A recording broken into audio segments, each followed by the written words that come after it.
Hello. I guess I will go ahead and introduce myself first. My name is Victoria Moore.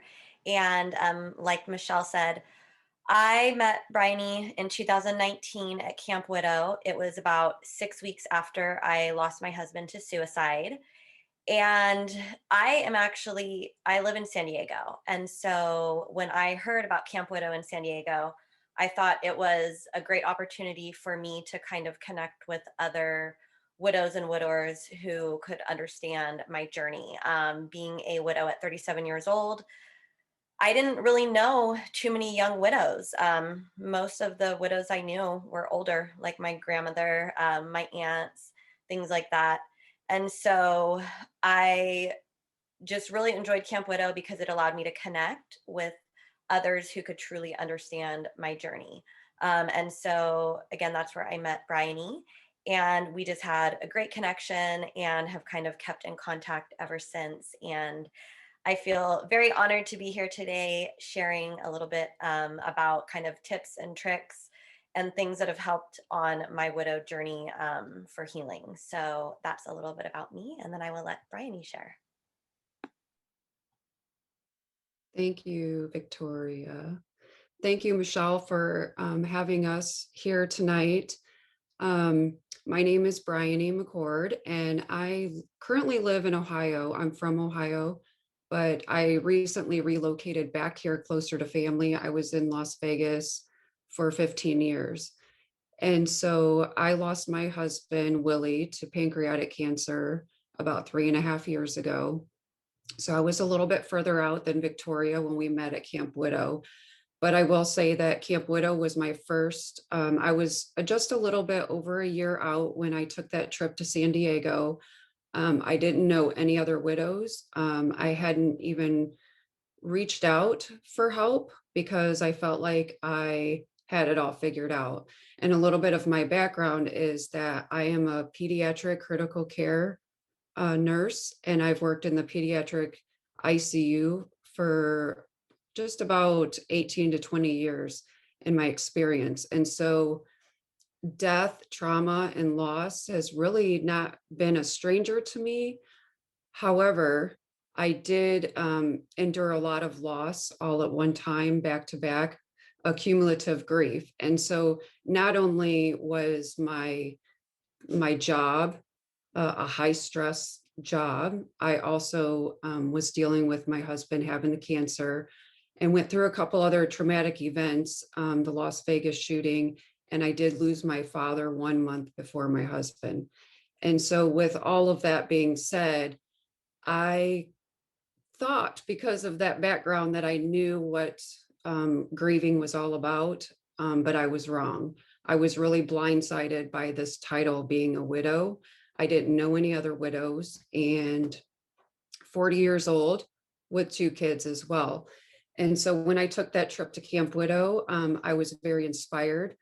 I really, it was like a me trying to figure out the whole time how I could do this someday. This will be my dream someday, is to help other widows after I get through some of my healing. And so that's what I've done. I've really dedicated a lot of time getting certifications, education, educate myself as much as I can on grief and help other people through this journey. So that's what I do now. I still am a nurse, and I also facilitate grief groups for widows, and I'm a grief recovery specialist. And I'm going through the training for a grief educator certification now. So I'm very honored to be here and to share any knowledge that I have. I am very, very passionate about sleep because I have suffered with insomnia for many years because of my career and all the trauma and loss that I've endured through over those years. So sleep has always been a struggle for me. However, it did worsen, as you can imagine, after suffering all of these losses. So my hope today is to give you some tips on what worked for me, what didn't work for me, and hopefully you guys can leave here being more informed and empowered to make healthier changes and try to get a good night's sleep. So I think I'm going to be starting off. Do you, Michelle, Victoria, do you want me to go ahead and get started? Yep, we're all set for you, Bryony. Yes, you could start. I'll go ahead and share the screen with the slides and then just let me know when you need me to go to the next slides. Okay.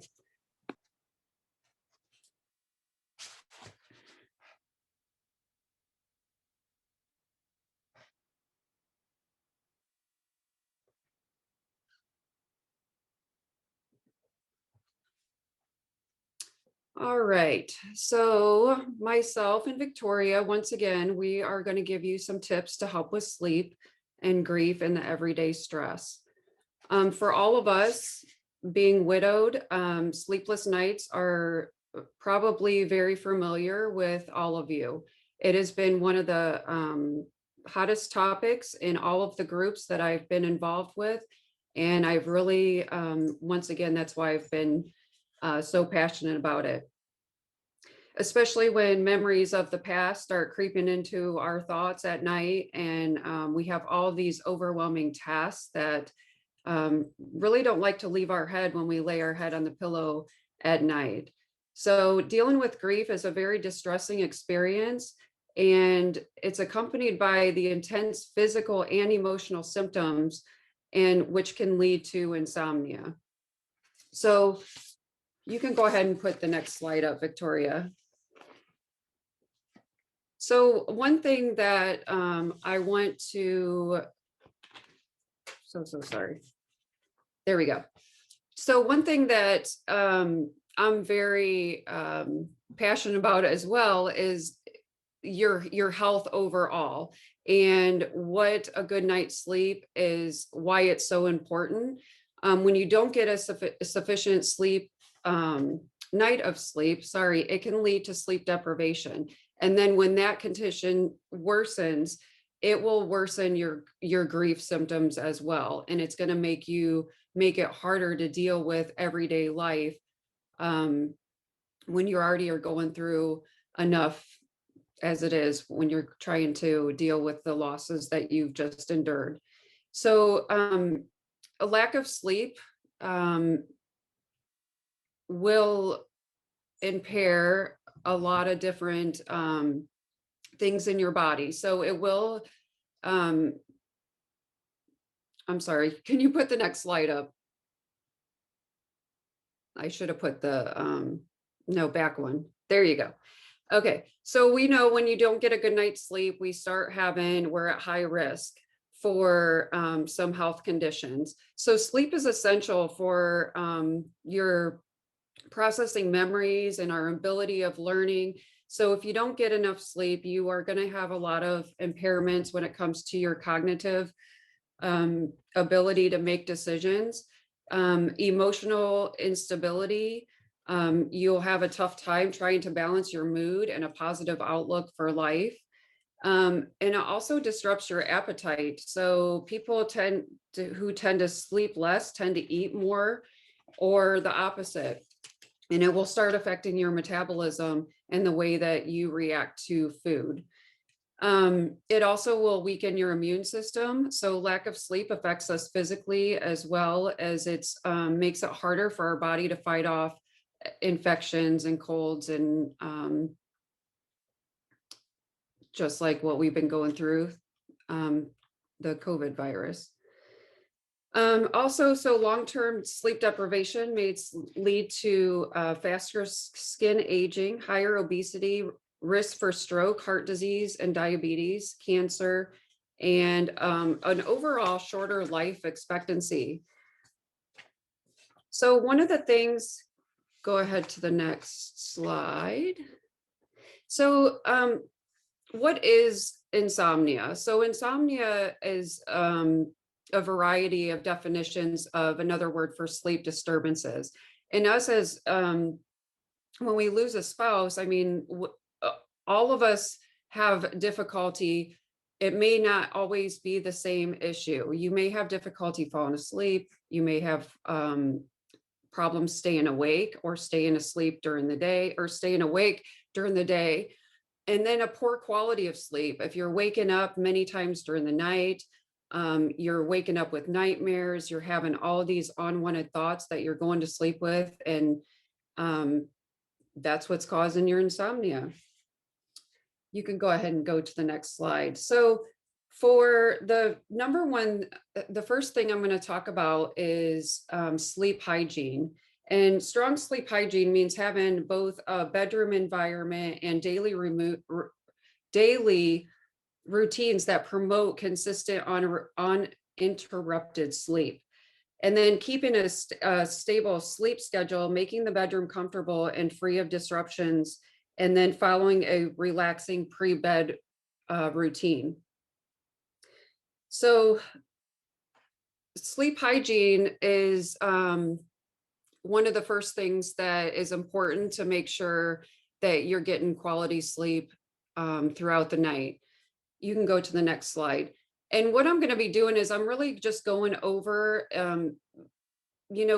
falling asleep at night or getting good sleep is not just a quick fix. It's going to be an overall adjusting your schedule, your routine, because you were in a routine that you were probably used to for a long time. And now your whole world's been flipped upside down. And that includes everything from the time that you wake up in the morning to the time that you lay your head down at night. And so one of the important things is staying on a sleep schedule. So trying to wake up at the same time every day, regardless if you have to be somewhere or not. It's best to try to stay on schedule, maybe set that alarm. And I understand people look forward to having a day they don't have to get up with an alarm. I'm not saying you can't sleep in for like an hour or so, but just try to stay consistent on your schedule. It will really help keep that routine very consistent. You want to prioritize your sleep as well. There's a lot of things that are going to seem like they're more important. They're much more exciting. But once again, those things are nice too, to be able to go and have a good night with friends or celebrate something, but still don't make it a habit. You want to try to make sure that you're sticking to that routine. You also want to avoid taking long naps during the day. You want to try to limit those to, 30 minutes or less than an hour, because it's hard to try to get yourself back up and motivated to do some of the other things throughout the day. And you want to try to keep that routine, keep your sleep schedule the same. So you're probably not going to go to sleep that night if you slept throughout your whole day. You want to make sure that you allow yourself at least 30 minutes to wind down before you go to bed. And so you want to make sure that you're doing some relaxing things that are going to help you wind down that 30 minutes before you go to bed. You can put the next slide on there. And some of those things that you may want to try to do is take a warm bath, have a cup of hot tea, decaffeinated, read a book. You can take a walk in the evening, and then also your guided meditation. And there's also going to be some journaling involved in that. But those are all things those are just some ideas to relax, but it's really important that you try to take that 30 minutes before you lay down to try to relax your body, to get in that mode before you try to close your eyes and go to sleep. If you have children, young children, or something that's late at night, tack that half hour onto your schedule and make sure that that's priority for you. Because that 30 minutes can be very productive. It doesn't sound like it, but it really does. You're going to see when Victoria starts talking about the meditation and stuff, that 30 minutes is very, very important. You can go ahead and go to the next slide. All right, so for your daily habits. So you want to overall just kind of take a look at what type of habits have you been doing, or maybe you picked up some other bad habits throughout your grieving journey so far. But some of the little tips that I have is don't dine late. Evening dinners can be big and heavy, spicy, not good on your gut before you try to go to bed. You want to cut down on caffeine. avoid afternoon or evening consumption. I know for me, I used to be working at the hospital. It didn't matter what time of day it was. I would drink coffee all day.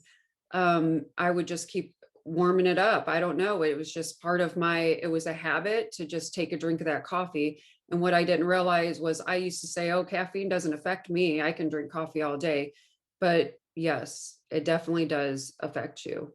You want to avoid drinking alcohol. That is a depressant. So that is going to definitely make it worse. And you don't necessarily will sleep a real good night's sleep. Although you think that you are by drinking alcohol, but it's not really good for your circadian rhythm and getting that good night's sleep.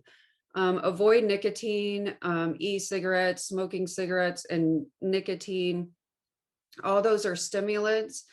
You want to also make sure that you're getting your daylight exposure. That does help your body produce the melatonin and to have that prepared for the evening. Be physically active, and you want to restrict your in-bed activity, with sex being an exception. And what that means is, trying to eat and have your laptop and everything and I know I went through the phase of like, I lived in my bed. I would have my comfy spot. I had everything next to me at the bedside table, and that was my comfort zone. But it was really like a little trap to just keep me there longer. You can go ahead and go into the next slide. So I'm just going to touch on journaling. Victoria's going to get into that a little bit more. But writing in a journal before bed can help eliminate some of your worries and thoughts. There's so much that goes on throughout our day. We become very overwhelmed. And sometimes just writing that out is very therapeutic. And you don't think it is, but it is. Write down everything that's on your mind without any filter. You want to write down something you accomplished that day. You want to write down your to-do list for tomorrow. Even if it appears unrealistic, write it down. When you're done journaling, you can write down the time of all your bedtime rituals, sleep aids that you are utilizing at night, because this will help keep track of your sleep pattern. And then you can look back and see what's working and what's not working. And that's why we try to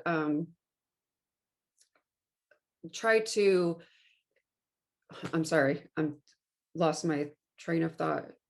Oh, the reason for journaling or keeping track of your sleep pattern is because not everything works the same for everybody. What works for me may not work for Victoria or you, and you have to make adjustments from, like I said, when you get up in the morning all the way to the evening. So over time, you're going to start figuring out what works for you and what doesn't. So that's one way, is to write it down, because you won't remember. Us in our widow fog, you will not remember. You want to create your sleep sanctuary, making sure that everything is comfortable. I know that sometimes I hear a lot of feedback that people are uncomfortable in their bed. They change their mattress or they sleep with a long pillow. They're not, we're not used to sleeping without our spouse. So make sure whatever you have in your bedroom environment is comfortable for you. It may be something different than what you had before. That's okay. But this is a place where you should be the most comfortable. So if there's something in there that's making it uncomfortable for you to sleep and get a good night's sleep, then you should really think about making those adjustments, whether it's better bedding or a different mattress. You also want to make sure that the light is, it's dark in the room. You maybe have blackout curtains. Some people I know work night shift and they can't sleep during the day. So some blackout curtains, drowning out noise if you sleep with a fan, or if you sleep with comfortable sounds, ocean sounds, something like that. That helps to not wake up from other noises. Some calming scents. There's some essential oils, lavender. There's Victoria is a professional on that too. She's very knowledgeable when it comes to the essential oils. So there is ones that you can infuse that will help you relax a little bit more. And then unplugging electronics about 30 to 60 minutes pre-bedtime. So that's included in that 30 minutes that I said before, like wind down. I know a lot of people like to like just sit down and watch Netflix or for 30 minutes or so. Try to put the Netflix times or those shows on an earlier time schedule during the day, because it's really it's actually can be more stimulating for your brain to watch the stuff before you go to bed. It's adding things that are on your mind. Some people like to watch the news, and the news is never really a healthy choice to watch before you go to bed. The light from your computer, iPad, or phone, you want to try to get the blue light. If you're someone that does sit in bed and read with like an iPad or a device that you can read on, try to get the protective blue light covers for that to protect your eyes, and so you're not taking in all that light so late at night. In the next slide. So the two main hormones that regulate your sleep pattern, I'm just going to mention these a little bit. So cortisol and melatonin are the two main hormones that regulate your sleep pattern. Cortisol is often known as our stress hormone glands, and then it helps to regulate your metabolism and reduce inflammation. And so when cortisol is released, it raises your blood sugar levels and your blood pressure in preparation for physical activity. So it's part of our circadian rhythm. And so there's usually a cortisol spike in the early hours of the morning that help you wake up and feel refreshed. As the day progresses, those levels of cortisone will gradually decline, and more melatonin is released in the hours before you go to bed. So melatonin is also known as the sleep hormone, is made by your pineal gland and works with the cortisol. So when your optic nerve detects that natural light diminishing, it'll send a message to your hypothalamus, which will trigger the release of the melatonin to help you feel relaxed and more drowsy. And that's why you will hear a lot of people, or you may have been told to try melatonin for sleep. And so that's why. So generally, as melatonin levels increase, your cortisol levels decrease, and vice versa. And that is it on those hormones. So one of my other certifications, I wanted to let you know that I am also a certified cannabis educator. And so I educate on the medical cannabis for cancer patients or people that are trying to utilize cannabis for medicinal reasons. And so a lot of people don't know where to go, how to get it, what is safe and what's not safe. So I'm not going to get into all of the cannabis information because it can be very overwhelming. But one of the most popular things that people will ask about is CBD and the benefits of CBD and how to know where to get it, and some of the things that I want to share with you is CBD is, well, first, let me just tell you what CBD is. So CBD, the real name of it is cannabidiol. And it's comes from the cannabis plant. And so the cannabis has a lot of different compounds in it. So cannabidiol is one of those compounds. And it is very, very therapeutic and very beneficial for many, many parts of your body. And for your mind. And so I listed a couple there for your body: pain relief, inflammation, nausea, helps fight cancer, lowers your risk for diabetes and cardiovascular disease, immune boosting, and reduces acne. And beneficial for your mind is anxiety, depression, panic disorders, PTSD, obsessive compulsive disorder, insomnia, and neurological disorders such as schizophrenia. And you can go to the next one. And so CBD can help restore homeostasis in our body to help improve our mood, sleep, behavior, appetite, our immune function, pain perception, our circadian rhythm that I was just talking about, and your sex drive. And so I just want to tell you that there is a couple main important things to know on the differences with CBD. So there's something called a full spectrum CBD, and that full spectrum CBD oil contains a full array of the compounds produced by its plant. So that's CBD, THC. The THC is the component that will give you that high. And other cannabinoids and terpenes. And I'm not going to go into all of those definitions, but those are all things that are combined together to make a full spectrum CBD. So if you're someone that does not want any THC in your system, or if it's not legal in your state, you will not buy a full spectrum CBD. A broad spectrum CBD contains a wide array of those compounds produced by the source plant, but the THC is removed. And then there's one other one just called a CBD isolate, and that's just strictly CBD, and it doesn't have some of the other compounds in with that broad spectrum CBD, which is the term CBD, there is other cannabinoids that are they're called CBN, CBC, CBG. There's so many different ones. And so it gets very, very confusing. But what I do want to let you know that if you do go to a store or a dispensary to get it, please do not buy CBD from a gas station. It's not the safest thing to do. And you always want to make sure that there's something called a certificate of analysis.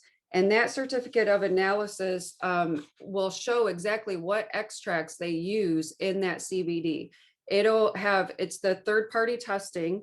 It'll show if it's safe to use, if it's free from metal, toxins, all of that stuff.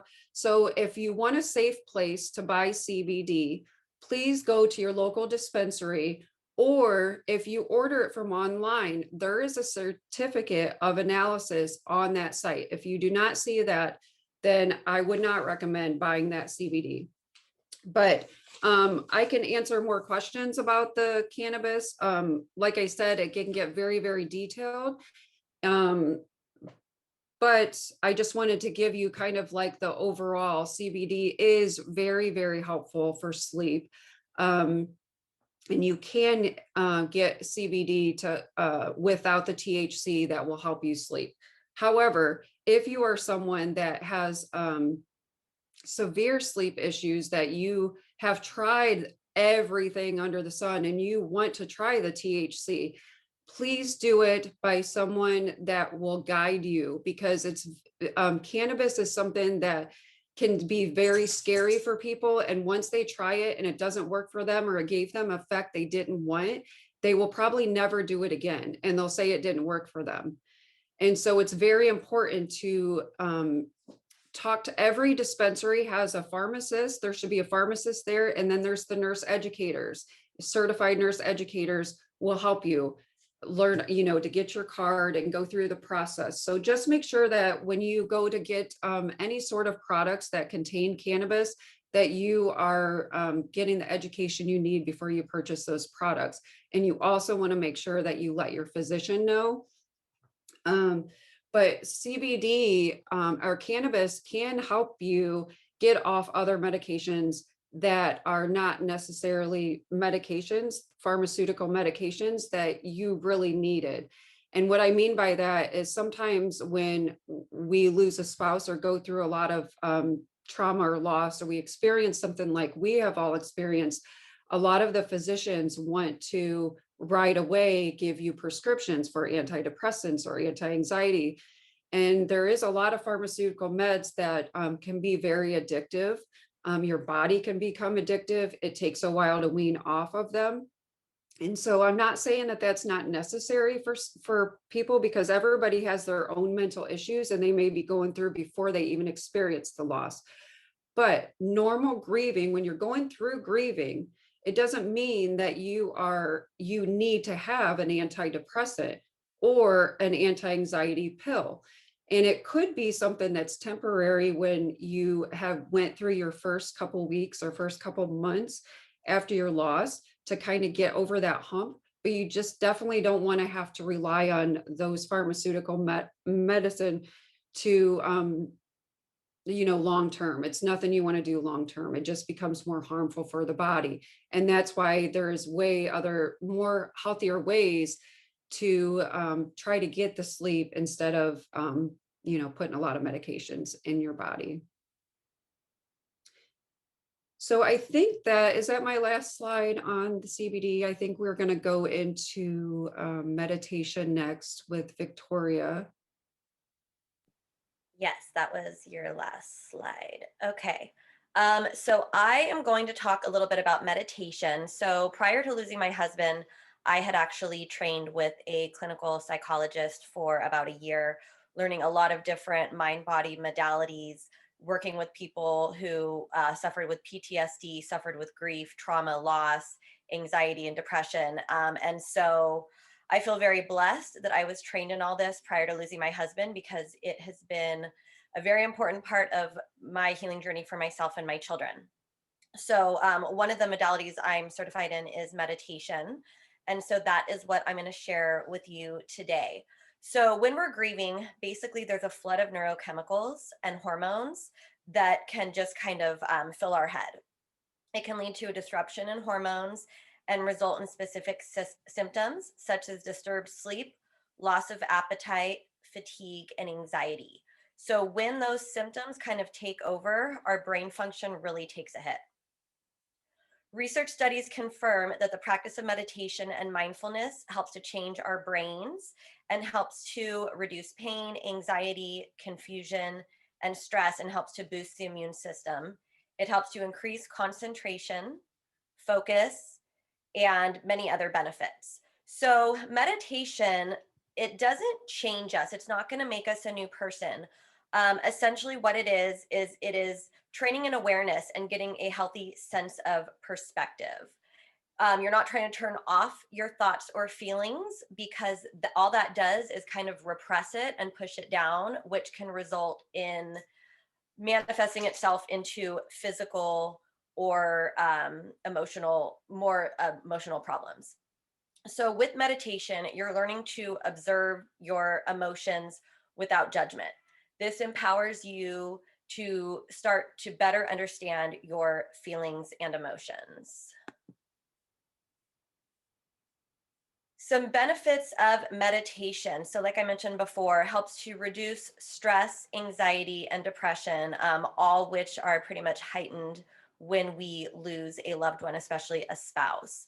It helps to boost our energy levels and immunity, helps to improve sleep and digestion, and release any trauma and fear stuck in the body. So stress stimulates the sympathetic nervous system, causing a surge of natural stress hormones in the bloodstream, which can negatively affect the body. So for example, too much epinephrine can increase the risk of heart attacks and strokes. Too much cortisol can increase blood sugar levels, suppress the immune system, and constrict blood vessels. Eventually, chronic spikes in stress hormones can lead to an increase in blood pressure, heart rate, and cholesterol levels, which disrupt our immunity, energy levels, and sleep. So when our body and mind are relaxed, whether through meditation practice or other techniques, it helps to stimulate our parasympathetic nervous system, causing the body to stop releasing stress hormones. So many people who meditate regularly have learned to condition their body to relax on demand, and according to research, can more effectively manage stress. Now, there's many different types of meditation. I didn't list them all here. I just listed 5 of the most common. And because there are so many different ways to meditate, it can be easy to get overwhelmed as a beginner. So I'm going to share with you guys just some simple tips here. Okay, so the 5 of the most common meditations is a mindfulness meditation. And so this can just simply be being mindful of your surroundings, being mindful of your body and your emotions and how you're feeling. Guided meditation. Guided meditation is probably my most favorite. I have been meditating for about 15 to 20 years now. And even still, even though I meditate daily, I still kind of struggle with shutting my brain off. And it kind of got worse after losing my husband. So, if you are one of those people who finds it difficult to kind of shut off the thoughts in your brain, I suggest guided meditations. What a guided meditation is it's listening to a recording or a script that helps to guide you through the process. So I have 3 guided hypno meditations on iTunes, Amazon Music, and Spotify. And my most recent one is for grief, loss, and trauma. I recorded that after losing my husband. Basically, it was recordings that I recorded for myself and my children to help us through our healing process. And I, in turn, made that into an album that I released to other people to help them struggling with the same kind of emotions. So, if you're somebody who has a hard time kind of shutting off your all the thoughts and your emotions, guided meditation is very helpful. The next one is movement meditation. So that can be just simply going, kind of getting some exercise, breathing some fresh air, noticing your surroundings, the sights and sounds that you hear out in nature. Anything like that can be considered a movement meditation. The next one is a visualization meditation. And what that is that's just simply using like imagery and visualization. So maybe you are imagining yourself, by an ocean, and the sights and the sounds and the smells you hear, anything like that, where you're just kind of visualizing a process. You can also, I believe I have a visualization type meditation on my hypno meditation album that is kind of connecting with your loved one, being able to talk to them, being able to see them, just kind of connecting with them in that way. So, any sort of visualization or imagery is a visualization meditation. The last one that I will share is a mantra meditation. So, what a mantra is it's like a positive affirmation that you can repeat to yourself over and over and over. This is another one that I like for helping to keep my distracted mind focused. You can choose a mantra such as saying, I am calm, or I am happy, or I am loved, anything like that. And it's essentially just repeating it over and over and over for a set period of time. So, those are a few different ways to meditate. A simple meditation technique, and we can just go ahead and do this together if you would like. Just go ahead and get comfortable. You can either sit down or lie down and close your eyes and just begin to breathe in and out through your nose. And just simply focusing on your breath, flowing in and flowing out. And just breathing here for a few breaths. If your mind does begin to wander, no judgment, don't obsess over it. Just notice where it has wandered, what you are thinking about, and the thoughts that come into your mind. And again, not taking this time to judge or obsess over it, just taking notice with compassion and focusing back on your breath, just inhaling through your nose and exhaling through your nose. And we could stay here for a few more breath cycles, just feeling a sense of calm and relaxation take over. Maybe noticing if you are clenching your jaw or if you're holding on to any tension in your body, and just trying to breathe through that and relax.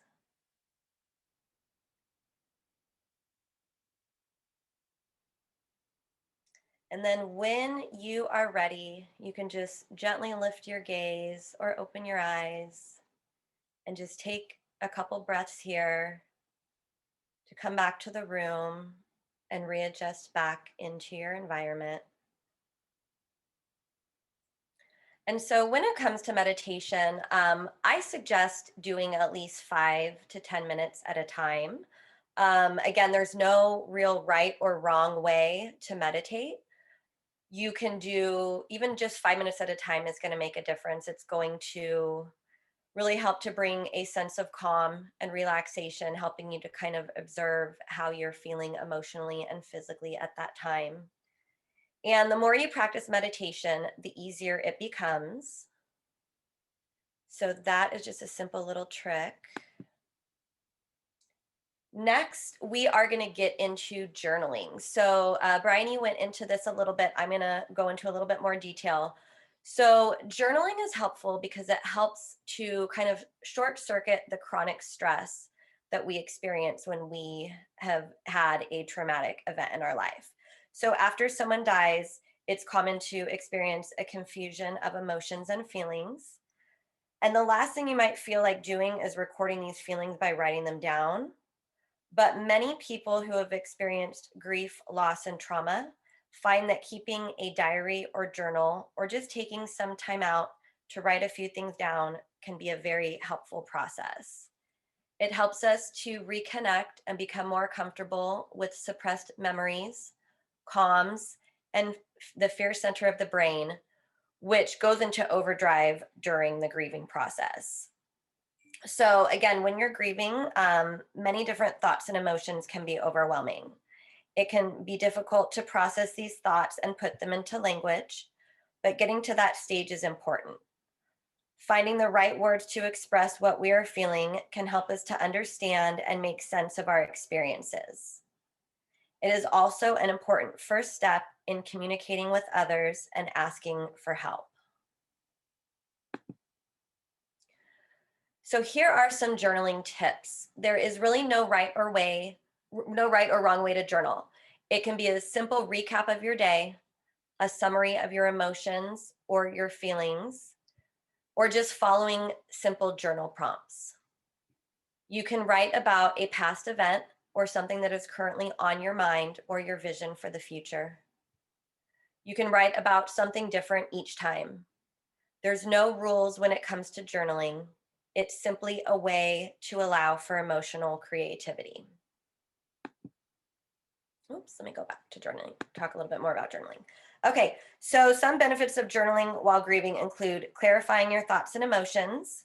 You can record memories that you have of your loved one and just kind of creating a record of your journey. So once you just take the pen to the paper, um, you just simply just writing down what is on your mind, writing down your thoughts and feelings can be a very helpful process on our healing journey. You can always go back and reread this after time and begin to see kind of the progress that you have made along the way. I know for myself, it's been very helpful to kind of see where I was at the beginning of my journey after I lost my husband, and seeing just the growth and the progress that I've made in the last 2 years since he left us. So, again, writing down whatever is on your mind, there's really no wrong or right way to do it. Just simply taking the pen to paper, trying not to worry about your writing or any errors or trying to censor yourself in any way, just doing what you can to get these thoughts and emotions off your chest. Next, we are going to talk about the importance of self care. So, as I'm sure all of you know, grief is very mentally and physically exhausting. It's a process that can cloud our judgment, impair our ability to focus, and leave us feeling a little scatterbrained. These feelings can affect our physical and emotional health. This is why self-care is so crucial for caregivers and those who are experiencing grief, trauma, and loss, including anticipatory grief or anything traumatic, PTSD, things like that. So, making self care a priority is very important for your healing journey. And self care can be anything from maybe it's getting a pedicure, a facial, a massage. I think that's what most people think of self care as, but it can simply be something like coffee with a friend, just anything, making some sort of intentional effort to care for yourself, even if you're not feeling up to it. In addition to the spiritual practice and exercise routine that you can begin to incorporate, other acts of self care will help you on days when you feel like throwing in the towel or just feel that it's too overwhelming. It can be very easy to neglect our physical and emotional needs while grieving. As difficult as it may seem, making every effort to get adequate sleep, to eat nutritionally balanced meals, and fit in regular exercise and intentional relaxation can do wonders for our healing process. Self care is a purposeful activity that promotes our physical, emotional, and mental health. Self care can lead to a relaxed mood, an improved state of mind, improved thinking, organization, and personal relationships, a clearer understanding of where we are mentally and physically, and the ability to address our personal needs before we tend to others. So, there are many ways to engage in activities that promote self care. All that is needed is being mindful in your daily routine and adding some sort of personal expression every day. So, self care techniques can include drinking more water, giving yourself permission to nap, although, like Bryony said earlier, not napping too long so that it disrupts your sleep at night, exercising regularly, finding a new hobby, scheduling time with friends, listening to your favorite music, getting out in nature, things like pet therapy. I know for us, getting a new little puppy was very helpful to myself and my children. Our furry little friends are really great at helping to kind of bring all those feel good emotions. Watching or reading something funny.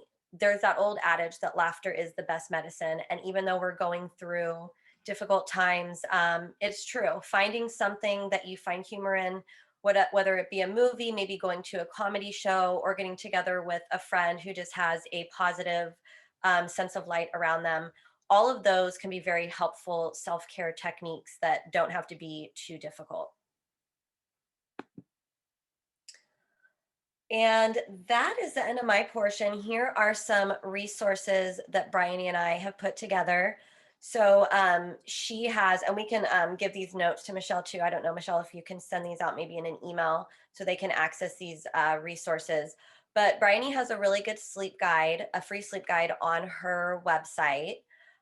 She also has a resource to her grief recovery method program.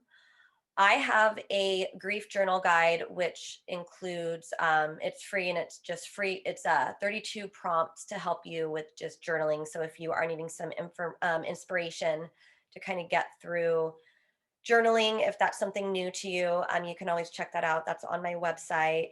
And then, as I mentioned earlier, my grief meditation album that's called Grief to Gratitude, I have that on my website as well. And that has been very helpful to myself and others.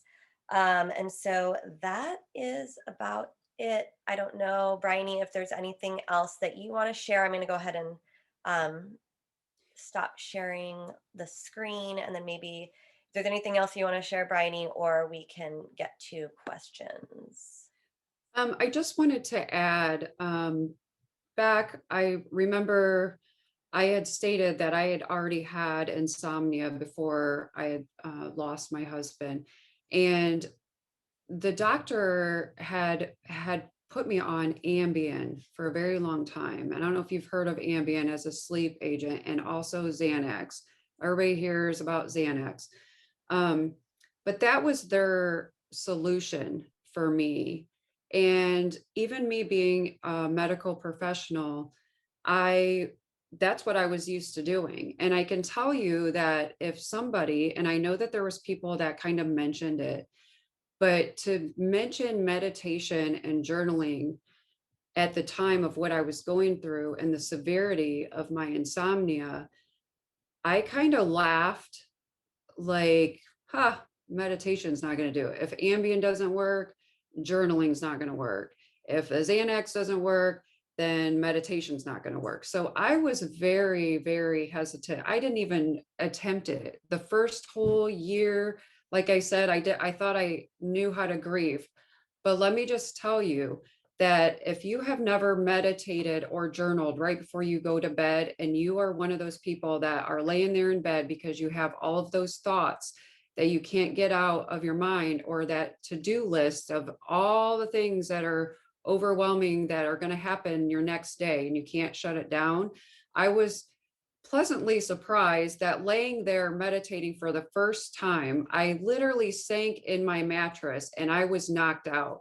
And all it was for me was the Victoria had mentioned the guided meditation. So I had downloaded an app at the time, and it was not Victoria's, which that's not what I use, but I downloaded it to guide me because I had no idea what I was doing.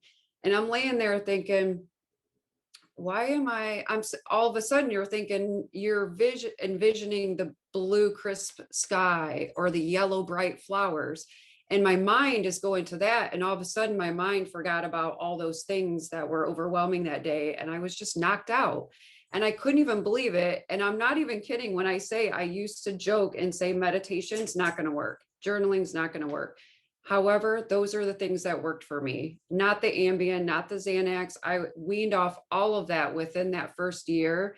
And meditation is the best ever. It really is. And journaling, like she said, I do want to say that that is the best way to go back and see your progress of seeing where you were and what your emotions were then and how you feel now.